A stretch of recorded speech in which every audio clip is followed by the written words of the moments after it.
This story is titled, Parents Canceled My Birthday Celebration Last Minute When Golden Child Had Meltdown Over Failed Travel Plans. But one uninformed guest created unexpected drama. Hey Reddit, I just turned 20 last weekend, and what should have been one of the most memorable celebrations of my life turned into yet another painful reminder of where I stand in my family's hierarchy. My parents had planned this huge birthday celebration for me. They invited all my friends and extended family, and I was genuinely excited about it. For once, I thought I'd be the center of attention and have a day that was truly about me. My older sister Rebecca is 25, and without exaggeration, the most spoiled person you'll ever meet.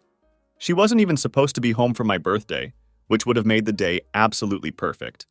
But as life often does, it had other plans for us. Rebecca had organized a trip to Chicago with her friends, scheduled to leave 3 days before my birthday. Unfortunately, massive thunderstorms hit the area and all flights were canceled. She came home absolutely livid, and immediately I could see my parents starting to walk on eggshells around her. Heaven forbid their precious golden child gets upset for even a moment. On the morning of my birthday, while I was still in bed, Rebecca barged into my parents' room and demanded that my party be canceled. Her logic? If I can't have fun, neither can she. The most ridiculous part? My parents didn't even think twice about it. They immediately started sending messages to everyone, canceling the whole thing without even bothering to tell me. I spent the entire day in my room getting ready, eagerly waiting for guests to arrive. As 8 p.m. rolled around and nobody showed up, I finally went downstairs to ask what was going on. My parents looked nervous as they told me they had canceled everything. Their excuse? Rebecca was too upset, and it wouldn't be right to celebrate while she's in that state. My blood started boiling instantly. I couldn't hold back anymore and started screaming at them about 20 years of unfair treatment. How they were always catering to Rebecca and making me compromise on everything. This was supposed to be my day, the one time I get to celebrate something that was about me. They had planned everything themselves, a big party with friends and family, and all of it was canceled because Princess Rebecca's trip got delayed, something completely outside of anyone's control. To make matters worse, I found out they had lied to everyone about the reason for the cancellation. They told all the guests that I was suddenly sick with a terrible migraine and specifically asked people not to message me. That explained why nobody had reached out to check on me all day. I couldn't believe they had gone to such lengths to maintain this charade just to appease Rebecca. Our argument grew louder and more heated. My parents seemed concerned about only one thing, that I might wake precious Rebecca from her nap.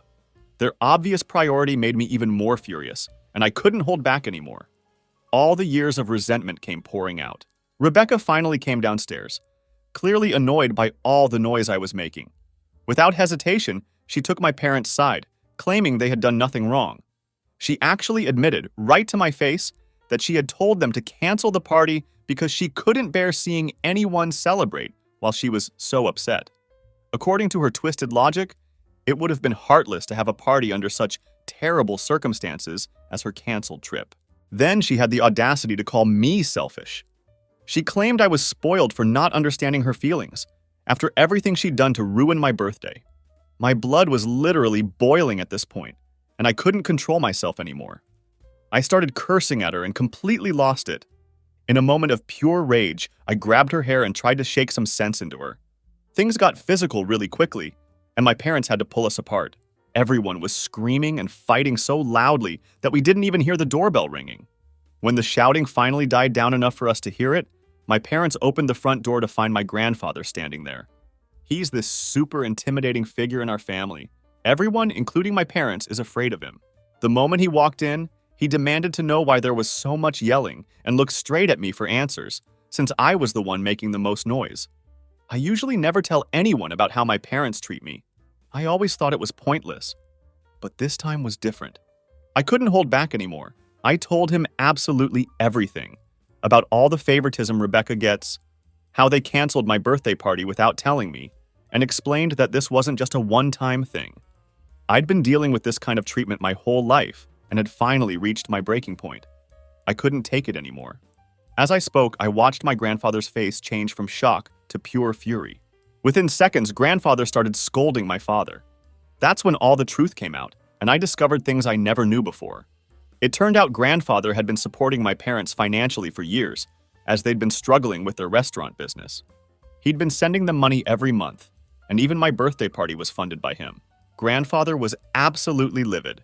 He told my parents they had deeply disappointed him and accused them of traumatizing me with their obvious favoritism. My parents just stood there in silence, unable to defend themselves. But Rebecca, being her clueless self, actually tried to argue with grandfather. She claimed she had only asked for the party cancellation because she was heartbroken over her stupid canceled trip. She had the nerve to say I was cruel for wanting to celebrate while she was suffering. Grandfather wasn't having any of her nonsense. He called her the epitome of selfishness for demanding my 20th birthday party be canceled over a trip she could take literally any other time. He reminded her that the world doesn't revolve around her, a concept that seemed completely foreign to her. Her arguing only made grandfather more angry. Finally, he dropped the bomb. He told my parents he was cutting off all financial support. Then he turned to me and said I could pack my things. He offered to let me move in with him, saying it was clear my parents weren't doing right by me. My parents looked absolutely stunned, but they were only upset about losing the money. They didn't even react to me potentially moving out. They were too busy trying to change grandfather's mind about the financial support. I didn't waste a single second. While they were busy begging him to reconsider, I ran upstairs to my room and started packing everything important. I grabbed all my documents, packed essential clothes, and took my most precious belongings. I left with grandfather right then and there, not even looking back as we drove away. On the way to his house, grandfather apologized for everything I'd been through. He said he should have done this way sooner. I wasn't sure exactly what he meant, but I was just happy to be with him now. The only ones unhappy about this arrangement were my parents. They've been trying to contact me nonstop. I haven't blocked them yet, but I haven't responded to any calls or messages either. I've read all their texts, though. They keep sending these fake apologies, saying they never meant to hurt me. They claim they only prioritized Rebecca because she's more sensitive, and her feelings are fragile. They actually admitted they thought I was strong enough to handle being overlooked, as if that makes it better. Rebecca is literally 25 years old. She should have been the mature one. She should have learned to share our parents' attention, not me having to deal with it at 20. I don't believe a single word they're saying. They're obviously only acting this way because they want me to return and convince grandfather to keep supporting them financially. All I wanted was one genuine apology, but that never came. I finally messaged my dad this morning and told him to stop texting me. I let him know I'm aware they only care about grandfather's money and that I don't need their fake apologies. I'm done with all of them. Canceling my birthday party was the final straw, and I have zero intention of going back. Instead of apologizing, my dad actually admitted they had treated me unfairly. He said they were ready to make things right and would do anything to fix this mess. I saw an opportunity here. I told them there was one condition, the only way I'd consider coming back, and the only way I'd talk to grandfather about supporting them again. They would have to promise Rebecca moves out. She's been working for 2 years anyway, so she should have saved enough to live on her own by now. I didn't think I was being unreasonable, but my parents completely lost it. They called my condition ridiculous and cruel. Now I'm suddenly the villain in their eyes, all because I said I'd only return if Rebecca moves out. Funny how that works. People keep asking why I never told anyone in the family about how my parents treated me. The truth is, most of it felt small at the time, like all these little things that built up over years. I always had to leave the last portion of pasta for Rebecca, or any other food she might want. I was only allowed to have it if she didn't want it. I wasn't allowed to buy clothes Rebecca liked because my parents said she had her personal style and claimed I shouldn't copy it. This meant I couldn't wear anything trendy. I had to wear her hand-me-downs most of the time since we were the same size anyway. I rarely got new clothes because my parents always said it was unnecessary. Small things like that might seem insignificant, but they pile up over time. I still didn't think it was worth telling relatives. Even if I had told someone, I doubted anyone would think these reasons were serious enough to step in and help or offer me a way out. So I kept quiet about everything. I knew speaking up would only make my parents angrier. As for grandfather, he's this really imposing figure that everyone in the family respects and admires. He was one of the best criminal defense attorneys back in the day and won tons of difficult cases. He's super strict about morals, extremely disciplined, and incredibly wealthy too. The whole family looks up to him. I could have talked to him about the treatment, but until last year, he was busy taking care of grandmother, who was in the final stages of her life. He had so much to deal with that I didn't want to burden him with my problems. They seemed trivial compared to what he was handling. After grandmother passed away, he was grieving, so I didn't think it was worth mentioning anyway. Now that he's offered to help, I'm really grateful for everything. We've always had a good relationship, so it's not surprising he's letting me live with him until I start university. He's even promised to cover all my expenses until I can start working. I've decided to stick with my condition for my parents. I'm obviously not planning to live with them again, even if they kick Rebecca out. I just want to see if they'll actually do it. It's the only way to know if they're serious about wanting me back or if Rebecca is more important than money. I haven't told grandfather about this condition, but he kept things from me too. So I only recently found out some stuff. I think it's only fair. Grandfather knew all along that my parents didn't really want me, but never did anything about it. He didn't even understand why they favored Rebecca so much. She didn't have any special qualities to justify their extreme favoritism. Grandfather finally explained everything. My parents originally planned to have only one child. 3 years after Rebecca was born, Mom got pregnant with me. They were planning to terminate, but Dad made a huge mistake and told Mom's parents about the pregnancy. My maternal grandparents were super religious and said if they were blessed with another child, it would be wrong to reject the blessing. They convinced my parents to keep me. Then something terrible happened. My maternal grandparents had a horrible car accident when Mom was 8 months pregnant with me. They fought for their lives for 2 weeks, but eventually passed away. Mom completely lost it and had some kind of psychotic breakdown while still pregnant. She started blaming me for bringing bad luck and had to be hospitalized for several weeks. When she came back, she was somewhat better, but my parents subconsciously started regretting everything. They fully planned to put me up for adoption right after I was born, but this time my paternal grandparents stepped in. They called them absolutely ridiculous and wouldn't let them go through with the adoption. Grandfather told me all this when I asked about something he said while taking me to his house, about how he should have known better and should have made this decision long ago.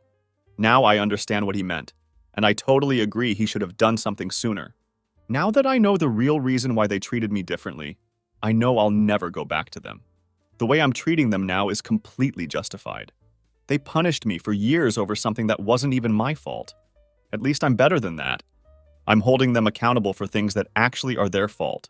I'm still a bit upset with grandfather for not telling me the truth earlier, but I understand these things are hard to talk about, especially when I was younger. He's the only person I can trust right now, so I'm trying not to stay mad at him. It's been a week and 4 days since I moved out, and my parents keep texting me, trying to make me reconsider my condition. I haven't responded to any of it. There's no point in talking until they make a decision. I hadn't heard from them for 3 days straight and thought they finally gave up, but life had other plans. While leaving school today, I saw Rebecca standing outside. I immediately got a bad feeling, so I asked my friend Nathan to walk me home. He plays defensive tackle on the football team and is an absolute unit of a guy. I've known him forever and trust him completely. He knows everything about my family situation and agreed to walk with me. Rebecca followed us silently, giving off super creepy vibes. Halfway home, I decided to confront her. I turned around and asked what she was doing. She said she didn't want to discuss things in front of a stranger. I told her I didn't want to talk to her at all. She started ranting about how stressed our parents are and blamed everything on me and my behavior. She said our parents told her yesterday about my condition for coming back, that I wouldn't return or help with grandfather unless she gets kicked out. She came to confront me about being unfair. I found it absolutely ridiculous. I told her, if I can't be happy, then neither can you. The exact same logic she used for my party. I figured it should work both ways. I turned to keep walking, but she started screaming and calling me a horrible person. I didn't even bother responding and just kept walking with Nathan, giving her the middle finger. That was a big mistake. The next thing I knew, she tackled me from behind. I ended up face down on the ground, feeling my backpack under me plus her weight on top. Thank God Nathan was there. Within seconds, I felt her weight lifted off me. I stood up and brushed myself off to see Nathan holding her with one hand. The dude hadn't even broken a sweat. I was definitely right to ask him to walk me home. I always knew Rebecca had violent tendencies, and I was absolutely furious she thought she could attack me and get away with it. I walked up to her and slapped her hard across the face. I told her if she tries anything again, I'm calling the police. I reminded her how much trouble she's already caused for our precious parents and said I was pretty sure they wouldn't appreciate more drama. She kept trying to argue, but after that slap, Nathan and I just walked away. She didn't follow anymore. When I got home, I told grandfather everything. He was about to call the police, but I told him it wasn't worth it. Rebecca's just a pathetic loser, and I was pretty sure she learned her lesson anyway. I finally told grandfather about my condition for my parents. I thought he might be upset, but he actually laughed and said it was pretty clever. He agreed my parents deserved this treatment. My back was still sore from being tackled, but it felt good to finally slap Rebecca. I'd been wanting to do that for years. I hoped they would all leave me alone after that. 2 days later, I got a message from my parents saying they'd made their decision. They were going to let Rebecca keep living with them because, according to them, I'm not the kind of person they want around. They claimed I've always been jealous and mean-spirited. They actually admitted that the only reason they wanted me back was for grandfather's financial support, but it turned out they didn't need it anymore. Apparently, Mom's older brother had stepped in and become an investment partner in their restaurant. They made it super clear they never want to see me again. I think this was supposed to hurt me, but I already knew their true intentions. Their revelation didn't affect me at all, so I didn't even bother responding. I guess my silence triggered them because they sent another message a few hours later saying they were going to block me now. They called me horrible, heartless, violent, and ungrateful. They labeled me violent because I slapped Rebecca, conveniently forgetting she attacked me first. I'm pretty sure they don't even know about that part. I doubt Rebecca told them about tackling me. They called me ungrateful after all they've done for me and started listing basic parental duties like feeding me, sending me to school, and buying me clothes, as if that's some huge favor and not just basic responsibilities. I guess in their minds, doing the bare minimum means I should worship them. I wanted to reply to this nonsense but decided it wasn't worth my time. Before they could block me, I blocked them first. That was finally done. Grandfather and I are living peacefully now. I got accepted into multiple universities and am still waiting to hear back from some top ones. Grandfather is keeping his promise to cover all my expenses. We're working on our relationship. Sometimes I get upset with him for not taking me away from my parents sooner, but at least he's trying to make up for it now. I know he had his limitations, and I can see how much he regrets not helping me when I needed it most. We're figuring everything out together, and I never have to deal with my parents alone again. Hopefully, they never contact me either. Fast forward 1 full year, and everything's so much better now. The entire family has cut ties with my parents and Rebecca. Well, Mom's side still talks to them, but Dad's side completely ghosted them, all thanks to grandfather. Most people didn't know how I was treated because I never talked about it, but after grandfather cut contact, the truth started coming out about why we had this falling out. My parents got shunned by the family. Totally their own fault and pure karma, if you ask me. I heard through the grapevine that Rebecca finally moved out last week and started living on her own. That's what reminded me to write this update. Things with Nathan got serious. We're actually dating now and see each other every weekend since my university is pretty close. I can go home often, which is nice. I've made tons of friends here and feel like a completely different person now. Grandfather and I worked through our issues, and we're closer than ever. He's literally my favorite person in the entire world, and nothing will ever change that. Yeah, he made mistakes in the past, but who hasn't? I've forgiven him, and we've moved forward together. I'm really happy now. Life's actually good for once. Looking back at everything that happened, I can't believe how much my life changed because of one ruined birthday party. It's strange how sometimes the worst moments can lead to the best outcomes. If Rebecca hadn't demanded my party be canceled, grandfather might never have discovered how badly I was being treated, and I could still be stuck in that toxic environment. I sometimes wonder if my parents ever reflect on their choices and regret losing me, or if they're just happy with Rebecca and their restaurant. Either way, I've learned that family isn't just about blood relations. It's about the people who genuinely care about your well-being and happiness. Grandfather showed me what real family support looks like, and I'll always be grateful to him for that. Has anyone else experienced similar family dynamics with a golden child sibling? How did you handle it? I'm curious if others have found that sometimes the best solution is to create distance rather than trying to fix a relationship that the other side isn't interested in repairing.